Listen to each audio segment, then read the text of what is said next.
എല്ലാവർക്കും നമസ്കാരം. ഇന്ന് നമുക്ക് റെസ്റ്റോറൻറ്റിലൊക്കെ കിട്ടുന്ന അതേ ഒരു ടേസ്റ്റുള്ള അടിപൊളിയായിട്ടുള്ളൊരു കറിയുടെ റെസിപ്പി നോക്കാം. നമ്മളിന്ന് ചെയ്യുന്നത് കീമ കറിയാണ്. മിൻസ്ഡ് മീറ്റ് വെച്ചിട്ട് ചെയ്യുന്ന കറിയാണ് കീമ എന്ന് പറയുന്നത്.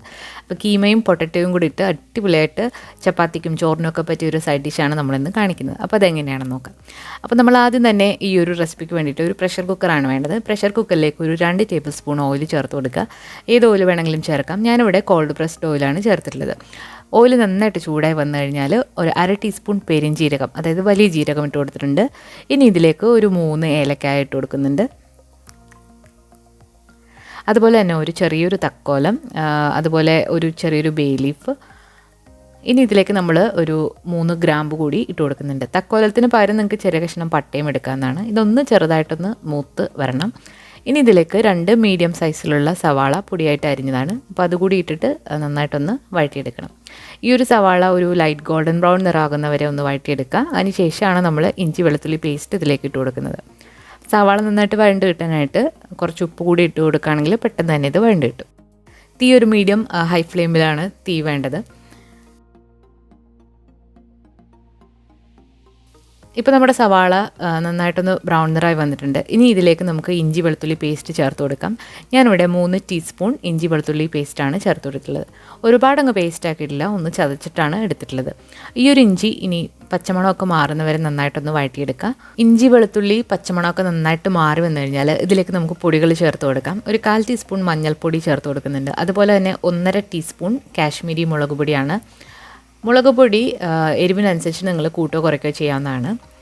അതുപോലെ തന്നെ ഇതിലേക്കൊരു ടീസ്പൂൺ മല്ലിപ്പൊടി കൂടി ചേർത്ത് കൊടുക്കുന്നുണ്ട്. മല്ലിപ്പൊടി ചേർത്ത് കൊടുത്തു കഴിഞ്ഞാൽ നമ്മൾ വീട്ടിൽ തന്നെ പൊടിച്ചിട്ടുള്ള ഗരം മസാല 1/2 ടീസ്പൂൺ വരെ ചേർത്ത് കൊടുക്കാം, 1/4 ടീസ്പൂൺ മുതൽ. ഇതെല്ലാം കൂടി ചേർത്തിട്ട് നന്നായിട്ടൊന്ന് വഴറ്റിയെടുക്കാം. ഇതിൻ്റെ പച്ചമണം നന്നായിട്ടൊന്ന് മാറണം. പൊടികൾ ചേർത്ത് വെക്കുമ്പോൾ തീ കുറച്ചിട്ടിട്ട് ചേർക്കുക, അല്ലാന്നുണ്ടെങ്കിൽ അത് കരിഞ്ഞു പോകും. ഇനി ഇതിലേക്കൊരു വലിയ തക്കാളി ഒന്ന് ക്രഷ് ചെയ്തിട്ടുള്ളതാണ്, മിക്സിയിലിട്ടൊന്ന് ക്രഷ് ചെയ്തെടുക്കുക, അല്ലാന്നുണ്ടെങ്കിൽ പൊടിയായിട്ട് അരിഞ്ഞാലും മതി. ഈ തക്കാളി കൂടി ഇട്ടിട്ട് നമുക്കിത് നന്നായിട്ടൊന്ന് വഴറ്റിയെടുക്കണം.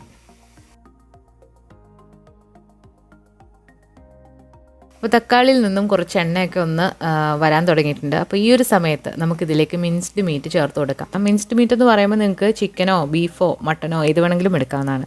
ഞാനിവിടെ ഒരു 1/2 കിലോ മിൻസ്ഡ് മീറ്റാണ് എടുത്തിട്ടുള്ളത്. അപ്പോൾ ഈ ഒരു മിൻസ്ഡ് മീറ്റ് കൂടെ ചേർത്തിട്ട് നമുക്കിത് നന്നായിട്ടൊന്ന് വഴറ്റിയെടുക്കാം. ഉപ്പൊക്കെ നോക്കിയിട്ട് ഈ ഒരു സമയത്ത് ചേർത്ത് കൊടുക്കാം. ഇപ്പോൾ കുറച്ച് ചേർക്കുക, പിന്നെ നമ്മളിത് വെന്ത് കഴിഞ്ഞതിന് ശേഷം നോക്കിയിട്ട് വീണ്ടും ചേർത്ത് കൊടുക്കാം.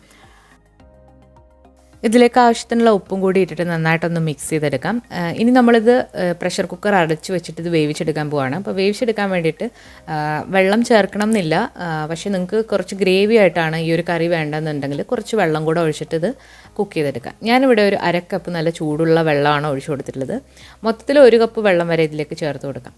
അപ്പോൾ ഈ ഒരു വെള്ളം കൂടി ഒഴിച്ച് കൊടുത്തിട്ട് നമുക്കിത് മീഡിയം ഫ്ലെയിമിലിട്ട് 3 വിസിലാണ് വേവിക്കേണ്ടത്.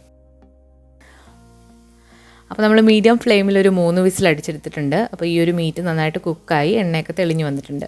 ഇനിയാണ് നമ്മൾ ഇതിലേക്ക് ഉരുളക്കിഴങ്ങ് ചേർത്ത് കൊടുക്കാൻ പോകുന്നത്. ഉരുളക്കിഴങ്ങ് നമ്മളിവിടെ ഒരു 4 ഉരുളക്കിഴങ്ങ് മീഡിയം സൈസിലുള്ളതാണ്. അത് വലിയ കഷ്ണങ്ങളാക്കി തൊലി കളഞ്ഞിട്ട് മുറിച്ച് വെച്ചിട്ടുണ്ട്.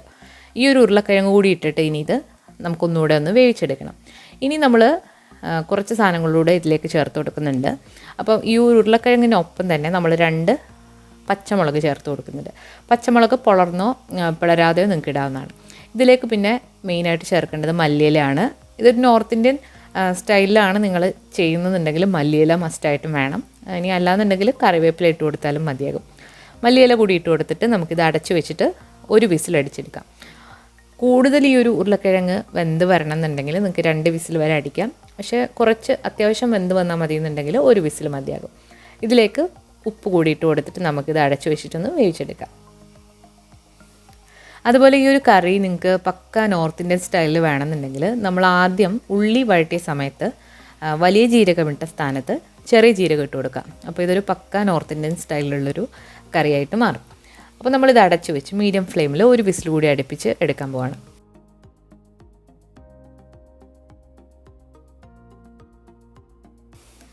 ഇപ്പോൾ നമ്മുടെ കറി ഇവിടെ റെഡി ആയിട്ടുണ്ട്. നന്നായിട്ട് എണ്ണയൊക്കെ തെളിഞ്ഞ് അടിപൊളിയായിട്ട് വന്നിട്ടുണ്ട്.